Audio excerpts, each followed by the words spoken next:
Good afternoon, everybody. It's great to be on this stage. So before I kind of just introduce the panel, I'll introduce the guests. So we have Seth from Fifth Street Gaming.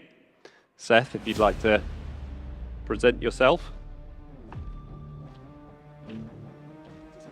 Oh, he's getting his mic on. I'll do a little intro then. He's in the metaverse. All right, he'll be with us shortly.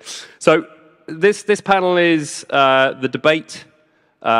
And it's about, is Web3 the future of iGaming? I don't know how many people have been to the Web3 track today.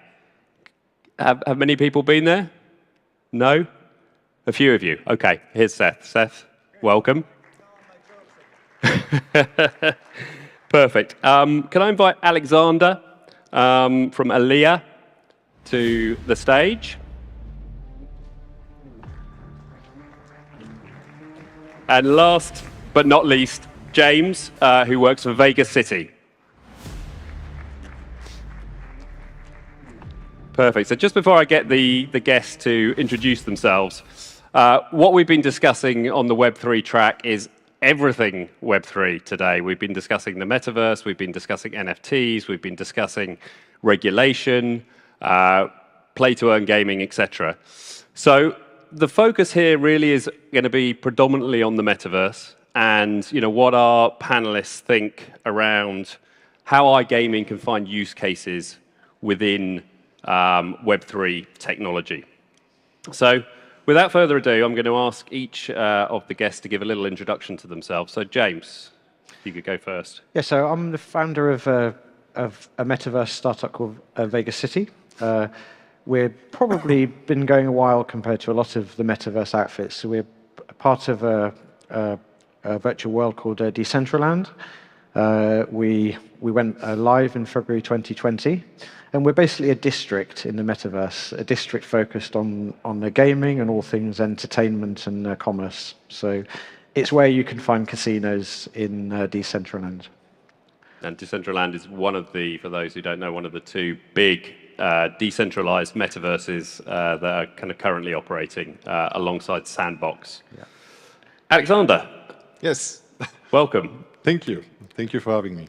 My name is Alex Tomic. I'm the CEO and founder of Alea. We built the first, and I think only until now, virtual reality casino in 2015. I remember back in time talking with some PCs from Facebook and saying, yeah, it's going to come up in 1 or 2 years. And I said, no, man, it's going to be 7, 8 years. Ah, come on, you don't know yet. We know.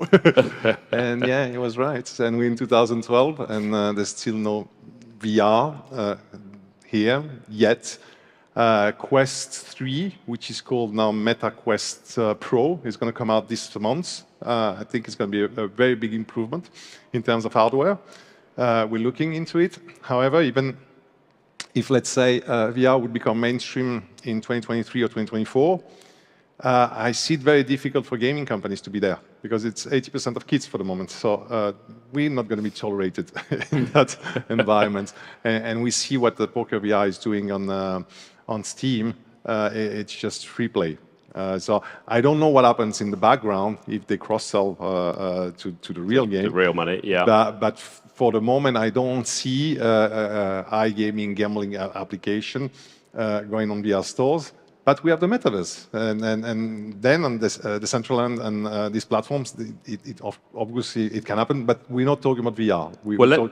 Let's wealth of experience. You were obviously well ahead of your time with the VR, but let's get into that because I think this is a debate, so we want kind of both sides of the equation. Seth. Good afternoon. My name is Seth Shore. I'm the CEO of Fifth Street Gaming. I'm so jet lagged that you can convince me we're in the Metaverse right now.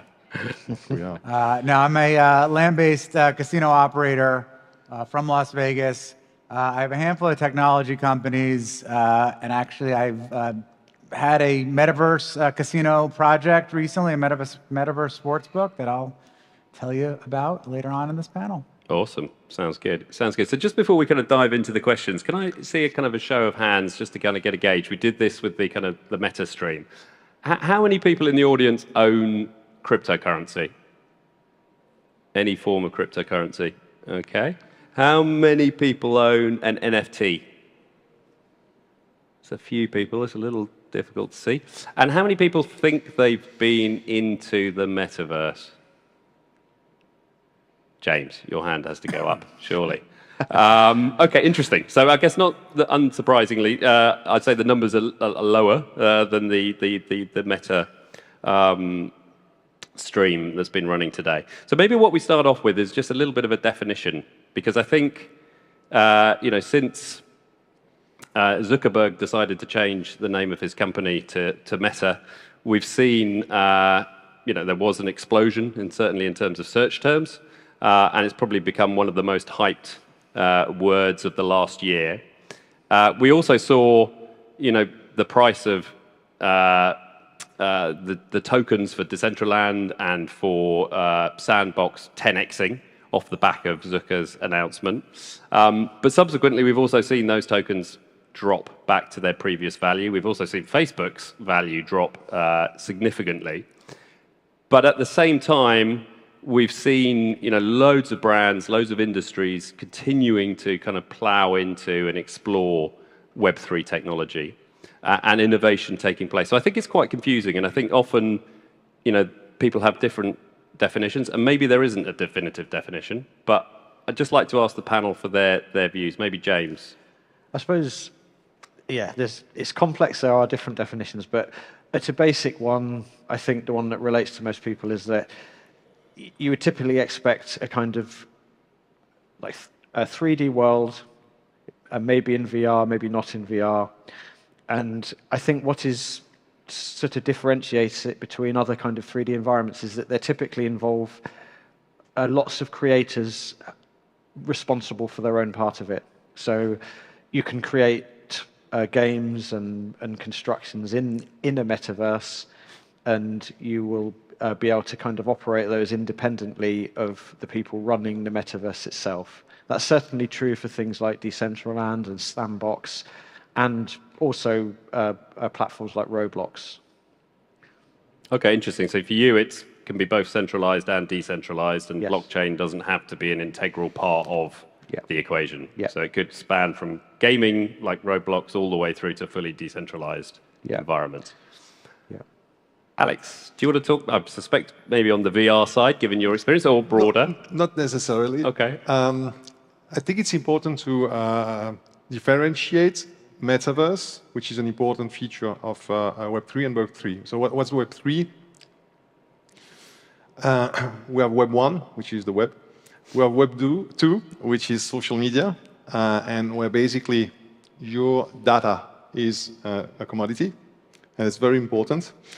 And we have Web 3, where we've got blockchain, NFT, Metaverse, whether, as you said, it's 32 pixel Minecraft style 3D shit, or some crazy VR thing. Basically, that's the front end, and we have the back end, which is the technology. And the technology is blockchain, cryptocurrency, etc. You may not believe in the technology, and I wasn't an early adopter, and I'm still a skeptic. But you can't deny that today cryptocurrency are used, especially in gambling. Biggest casino is stakes. It's crypto casino. All this technology are here. It's not a question if yes or no. It's just when and when it's going to burst out. So that's the most important thing. So Web3, it's all this decentralized technology where, because of the fact that they're centralized and because of the fact they're anonymous, our data will not be the commodity anymore. So we have a change of business model that's fundamental. What I don't foresee now is how that's going to be replaced. Because today everything is free because we give away our data. We give away our privacy. If tomorrow we are master again of this data and we choose to give it or not, and we want it to be paid or rewarded for that, okay? Yep. What are going to be the new business models of this new Web3 platform, which is basically just an evolution of internet, okay?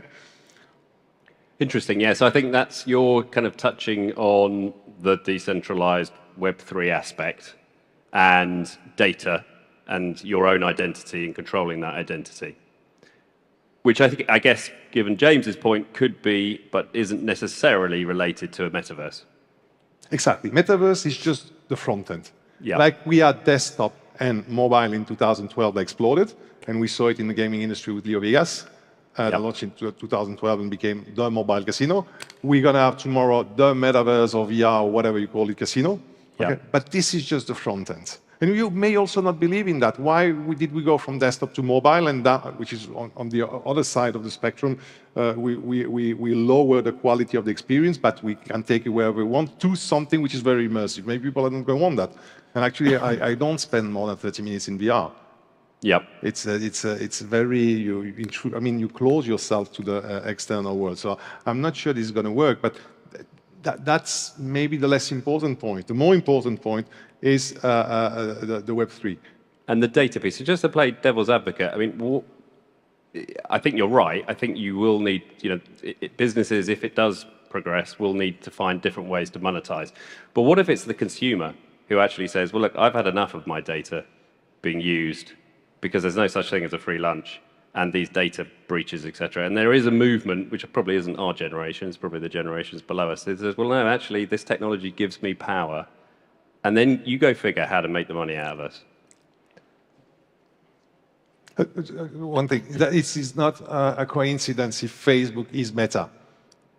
Because these guys, they know that if we go towards that direction and they don't own it, being the owner of the platform, being the owner of the metaverse itself, they're going to lose their business model. Correct. So that's why they're trying to keep hold. It's a wall. And not let it go, but it can't work. I mean, if it works, they won, we lost. Okay.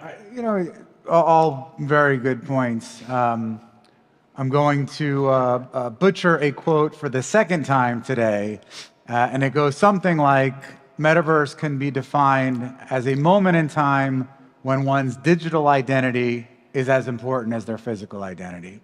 And I think to many people, we're there.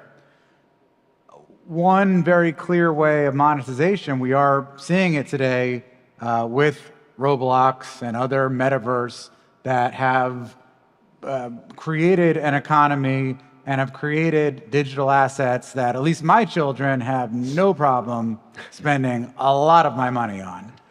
So that exists, and if we're talking about future generations, I think that's going to continue to exist. Decentraland, people are spending money on land. So that's here, that's been here for a long time. I think that'll continue to be one very clear path to monetization in addition to leveraging people's data. And I guess this is about the next generation, right? And I think Roblox has got such significant numbers, along with other immersive kind of 3D games. And I guess the premise is they will then want to migrate as they move out of that slightly more kind of teen, kiddie environment into an environment where they can work, they can enjoy other aspects of their life and own assets. It's very normal for, as an adolescent today grows, to want to spend money on their digital skins. Instead of it being a camouflage knife, it's going to be the clothes that their avatar wears in whatever metaverse they're in 5 or 10 years from now. I don't think that's going to change. And it's very important the Web3 dimension is because the generation that's growing up, as you say, our children, they want all of these digital assets. They'll soon understand the difference between centralized and decentralized digital assets when some of these environments fall by the wayside and they lose these belongings that they've come very attached to. And that's when the Web3 will really kick in and the sense of true ownership is important. Because this generation, I ask my kids what they want for Christmas this year. Before the toy that's there, it's I want this house in PKXD, or I want I want a wallet full of Robux. There's two main aspects for me. It's digitalization on one side and the decentralization on the other side. Digitalization, we already went through it. CD. Then from the CD, we went to having the music on memory stick, whatever you call it, USB drive, sorry. Yeah. And then people would say, no, I need to own my disc. No. Yeah, okay, we forgot about that. But then we went on Spotify. It's not even on your computer anymore. It's on the cloud. Okay, so that's digitalization. Decentralization, it was more Napster. If you remember that the music was spread all over computers all over the world. So there's the type of digital assets, as you explained very rightfully, and there is the technology that's behind. It's the fact that it's digital, NFT. I don't own a painting anymore. I own it as an NFT, and it's digitalized, and then it's decentralized. Okay, it's not in a specific place, it's just out there. And that's blockchain and all the technology that's behind. Okay. We've seen lots of other industries, exploring NFTs, certainly, and metaverses. I think gaming, in particular, is leading the way. And, the likes of kind of Unity and Epic are kind of lining themselves up to be the kind of creative powerhouses for the metaverse. And we've seen other new game formats being developed, play-to-earn gaming, etc. We've also seen, fashion throw themselves in. We've seen sports throw themselves in. Two questions, I guess. One is, are there learnings from what others are doing for the gambling industry? And what is the gambling industry doing? Is it behind these other industries? Maybe Seth, your view. Sure. Whether it's behind or not, I think is irrelevant. Once there is mass adoption, and mass adoption may come from the video gaming space. So once there is enough critical mass, there's clearly a place for the gambling industry to continue to nurture the relationships with its guests remotely in a metaverse. Far better, in my opinion, than we can do today via a 2D mobile slot game. Because that experience, while it's a good experience, and there are a lot of people here today that build fabulous games, is definitely not the experience that we give our guests in a Las Vegas casino resort. The metaverse at least gives a version of that. It allows us to have an experience that's different than what exists today on the phone. I want to make one other important point. I totally agree about the piece about data and our privacy. And I think we all realize that we're giving up our data, and the fact that it's being done in the way that it's being done, in this tricky way, I think that's the problem. I have a casino. I ask my customers for their data. I ask them to stick a card in the slot machine so I can track them, so I can give them rewards. You know what? 86% of my customers do that happily because I'm upfront about it and I'm very clear what they're getting for giving me this data.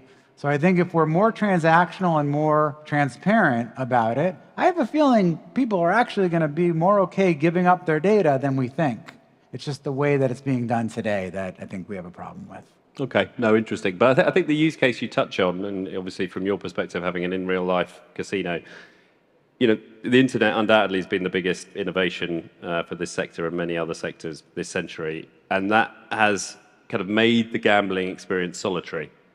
But there's other advantages, clearly, of being on the internet. So then all of a sudden, if you can bring some of that socialization and social aspect back into the internet experience, you've created something which is more akin to an in-real-life experience. Absolutely. We've seen it with concerts, right? Why is it that Fortnite has a concert, but the casino entertainment industry hasn't figured that one out, right? Yep. I mean, we work, and that's only a matter of time.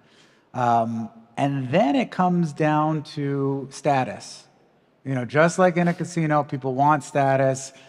In the metaverse, there'll be ways to earn status, and that's the psyche of the gambler, right? Let's face it. Most gamblers have big egos. They want to be in the top tier, and they want their friends and that pretty girl or handsome guy to know it. And I think we can play into that psychology in a metaverse more so than in a 2D internet casino. Yep, that makes perfect sense. So let's then, taking that premise, use the other two guests to give I suspect, a slightly polarizing view around how they see that working. So maybe Alexandre first, with your VR experience, because VR in theory should be the perfect vehicle for bringing an in real life experience to life.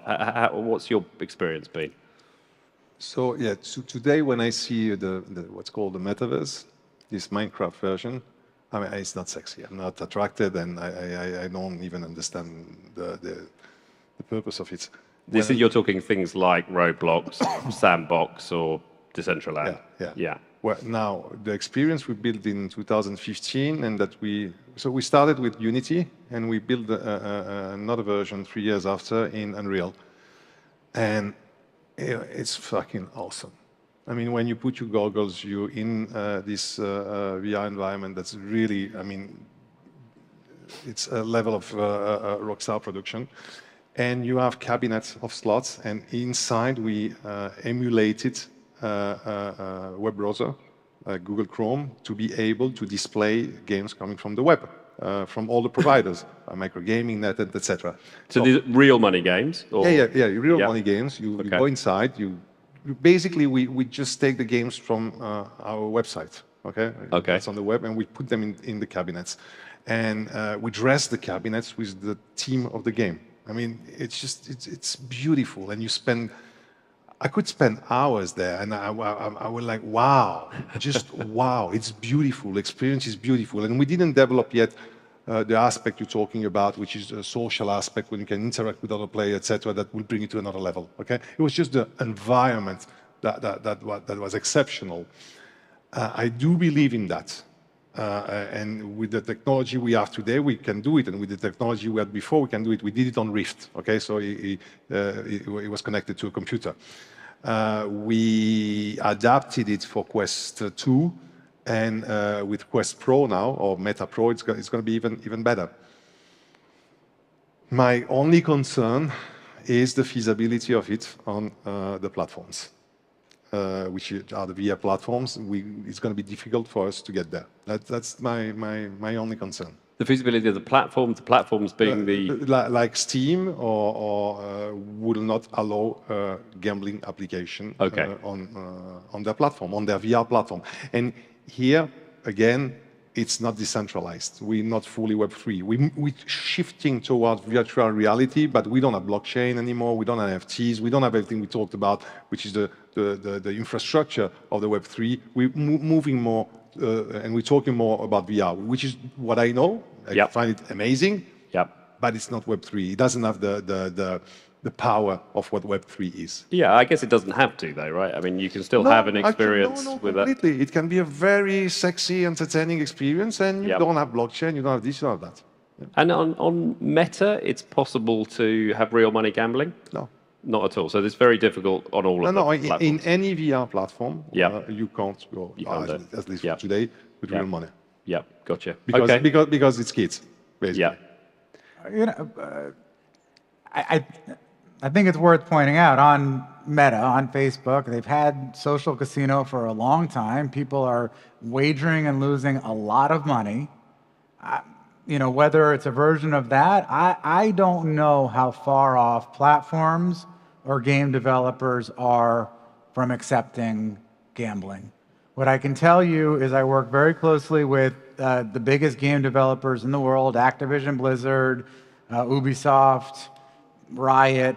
And if you asked me 5 years ago whether they'd be okay with sports betting on their games, I would have said no. And today they are. They're okay with that. They're okay with people wagering money. Of course, it's given that those people will be of age, that there's proper KYC. I mean, that goes without a doubt. And I'm assuming some level of VR has biometrics where we know exactly who the person is. If the gambling industry needs to make sure that's the case, we will. But do you think that might be to do with the fact that a lot of these, you know, Unity and these providers are American, and obviously regulation is a relatively recent thing in the US, so it's becoming more acceptable? Because as you say, the technology can enforce the regulation. For sure, no, I think it is. I mean, are you suggesting that there'll be a backlash after it's gone on for a little while? No, I'm just suggesting the kind of, you know, the Facebooks and the, you know, the different Unity and Unreal Engine, etc., and the game developers typically are American, and you know, gambling has been taboo, you know, up until 5 years ago. Well, and now it's very American of Facebook to say we're not going to have real money gaming, but we're going to have this thing that people lose Yep. money and they don't get the opportunity to win it. Yeah, yeah. Right? But I was kind of reinforcing your argument. I suspect Yeah. you're right. I suspect that will begin to change, and they will start accepting real money. Yeah. No, completely. I mean, we didn't have regulation in the US. Now we have. Market is opening.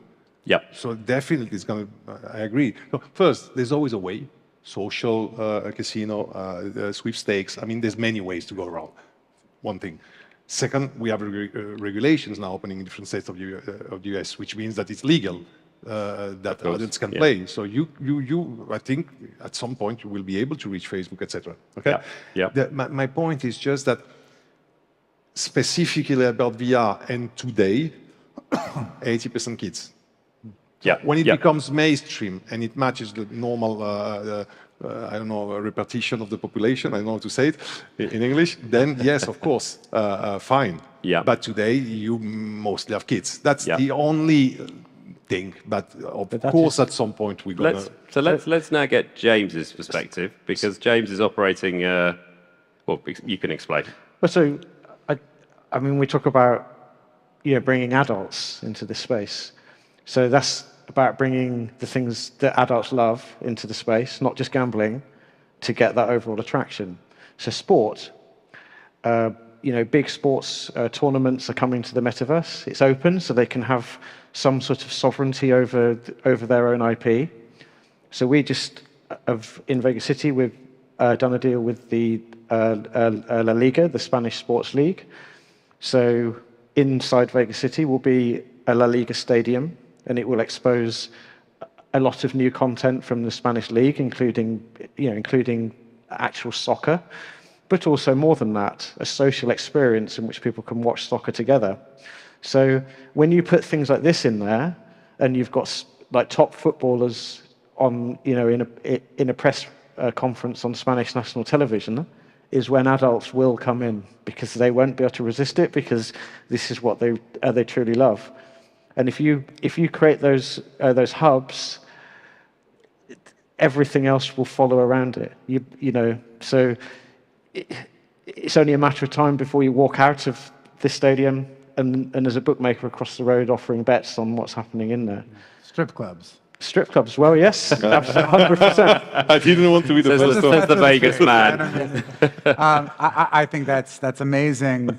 So I worked on a small project on AltSpace, another metaverse, and we built a small sports book.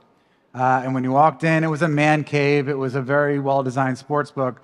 I have a company called BetterView, where we actually put screens in bars and restaurants and stadiums in real life. Okay, that shows sports betting odds and analytics. It's a customer acquisition tool. So we digitize that. It's a digital screen. We put it in the sports book. So all of a sudden you see the odds and the promotions. When you clicked on it, it brought you to your 2D mobile experience. So you're not actually betting within this metaverse, but it's a great customer acquisition. And of course, with Decentraland and open metaverses like that, it really is a new front end onto the web. So for example, we could create a front end in Decentraland, which is really just another UI on top of an existing back end. So, it's a way of, you log in, and then you see your existing account balance on something that's got nothing to do with Decentraland or the metaverse. It's just, it can just be a pure UI technology. So this question, and we're running out of time, but I did want to touch on regulation, but very quickly. So this question around, everyone thinks Web3 and it is, pseudo-anonymous, et cetera, and therefore there's a big regulatory issue around casinos in metaverses. But I think if I'm understanding you correctly, what you're saying is actually you can plug in games into the metaverse, or at least into Decentraland, as well as ensuring that customer is KYC'd. And exactly, because basically you can dovetail with that existing kind of like identity check and a geolocation check, and just like any other web platform. So we're working with like a UK-based land-based casino, and what they're really interested in is just offering a metaverse 3D experience to their existing customers before someone else offers that to their existing customers.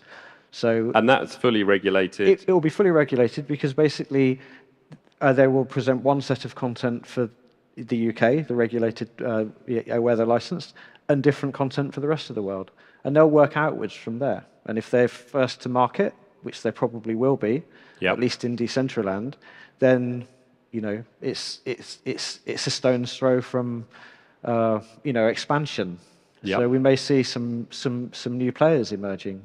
It's coming. So I've got to ask the question, the question that moderators always ask.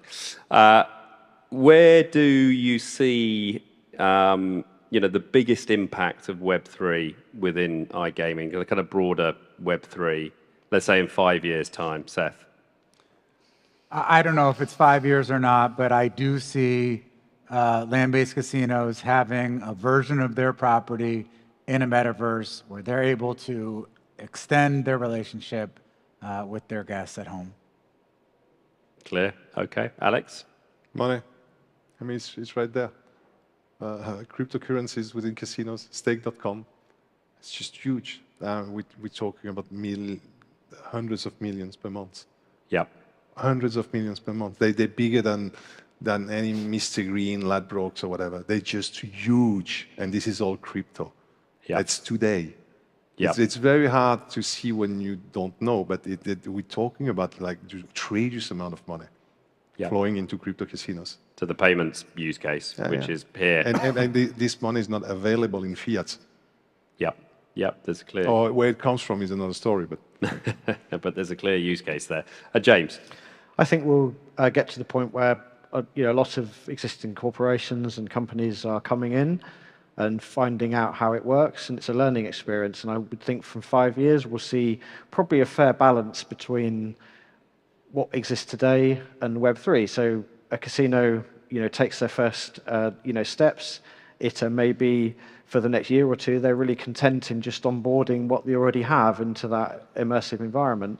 But then that lets them, take a baby steps into, Web3 situation in a pretty risk-averse manner, which is like step by step. But to get a footing in there today is really what's going to enable them to kind of, be an established player in 5 years and be able to walk the sort of Web3 walk. So get in early, learn. Yeah. Perfect. Thank you very much to the three panelists, and I hope you enjoyed the panel. Thank you. Thank you. Thank you.